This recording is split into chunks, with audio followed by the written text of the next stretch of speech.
বিস্ফোরণ হওয়ার পর আমি লগ এখানে আসি। এখানে আসার পর দেখি তো এখানে জানলা ছিল, ভিতরে দরজা ছিল, সব কিছুই পুরো তছনছ হয়ে গেছে। এখানে দরজা পুরোপুরি সিটের দিকে খালি পড়ছে। খালি পড়ার পর আমরা এখানে আসি পর বুঝছিল প্রায় 2-3 জন বের হয় আস্তে আস্তে, পরবর্তীতে অনেকজনই বের হয়।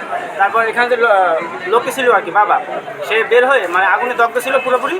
তারপর সে এসে এখানে লাভ দেয় আর কি, খালি লাভ দেয়। খালি লাভ দেওয়ার পর শেষ পেটে আমরা তাকে এখান থেকে এনে একটা লুঙ্গি দিয়ে তারপর উদ্ধার করি। উদ্ধার করার পর ফায়ার সার্ভিসকে ফোন দিই। ফায়ার সার্ভিস ফোন দেওয়ার পর তারা আসে, আমরা ভিতরে ঢুকি। ভিতরে ঢোকার পর যে দেখি যে এখানে 3টি রুম পুরোপুরি তছনছ আছে। ভিতরে যা কিছু ছিল সব কিছু প্রায় তছনছ হয়ে গেছে। আমরা ঘুম দিয়ে উঠছি মানে এই শব্দটা পাই। জি জি। উঠে মানে শব্দ শুনে আমাদের কানটা স্তব্ধ। কিসে হয়েছে বলতে পারেন? কিসে হয়েছে এইটা শিওর আমরা বলতে পারি না যে কিসে বোম ব্লাস্ট হয়েছে, বোম ব্লাস্ট হয়েছে না ওই গ্যাস ব্লাস্ট হয়েছে, মানে এইটা আমরা শিওর বলতে পারতেছি না। এখন কেউই বলতে পারতেছে না এইটা মেন কি হয়েছে, কিন্তু সবাই এইটাই বলতে আছে ফায়ার সার্ভিস আসছিল, সে বলছে যে এইটা গ্যাস দিয়েই হয়েছে। আমরা খবরটা পাওয়ার পরই আমরা এই ঘটনাস্থলে আসি এবং এসে খোঁজ করার চেষ্টা করি যে আসলে কী ঘটেছে।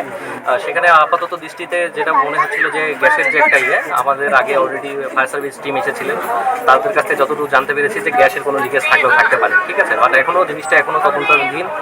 সো এখন আমরা জিনিসটা দেখছি, আশা করি ইনশাল্লাহ খুব দ্রুত এটা সম্পর্কে একটা ভালো ফিডব্যাক দেওয়া যেতে পারে।